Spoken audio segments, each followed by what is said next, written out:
শিশির সাথে এটা আমার প্রথম কাজ, আর ও অনেক ফ্লেক্সিবল আর খুব আমাকে সহযোগিতা করেছে। অ্যান্ড আমাদের কেমিস্ট্রি তো সবাই বলছে যে এই সেটে যে খুব ভালো, খুব সুন্দর লাগছে আমাদের দুজনকে একসাথে অ্যাজ আ কাপল একটা মিউজিক ভিডিওতে, মানে একটা সুন্দর ছেলে মেয়ে যেরকম লাগে দেখতে আমাদেরকে ওরকমই সুন্দর লাগছে। এটা সবাই কি কেমিস্ট্রি ভালো না? হ্যাঁ, বাকিটা দর্শক বলতে পারবে। শিশিরের অনেকগুলো গুণাগুণ আছে।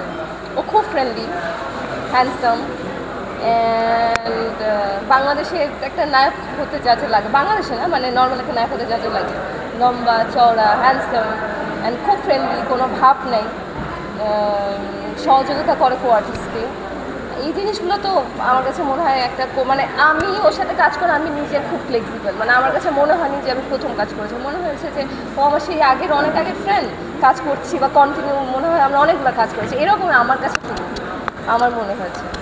আমি প্রথম অ্যাক্টিং ক্যারিয়ারে আমার আসা মিউজিক ভিডিও দিই স্বপ্ন আমার নামের একটা গান ছিল, খুব হিট একটা গান ছিল। তারপরে আমার অনেকগুলো হিট মিউজিক ভিডিও এসেছে, ডুবে ডুবে এসেছে, আমি লাস্ট মায়া একটা কাজ করলাম, তারপরে এটা আমার আরেকটা মিউজিক ভিডিও। আর আমার 100-এর মধ্যে অ্যাটলিস্ট 80-90% মিউজিক ভিডিও মোটামুটি হিট ছিল বা ভালো হিটও ছিল অনেকগুলো। তো আমি চাই যে এটাও দর্শক খুব পছন্দ করুক, কেন এটা সবগুলো ছাড়াই যাক, আরও অনেক অনেক বেশি হিট হয়ে যাক।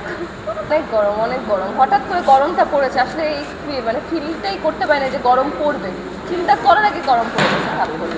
তো এই গরমের মধ্যে কাজ করা খুব কষ্ট হচ্ছে, কিন্তু কষ্ট করে তো কেষ্ট মিলে। তো আমরা সবাই কষ্ট করছি আপনাদের দর্শকের জন্য, যাতে ওরা কাজটা পছন্দ করে আর খুব সুন্দর করে নেয়।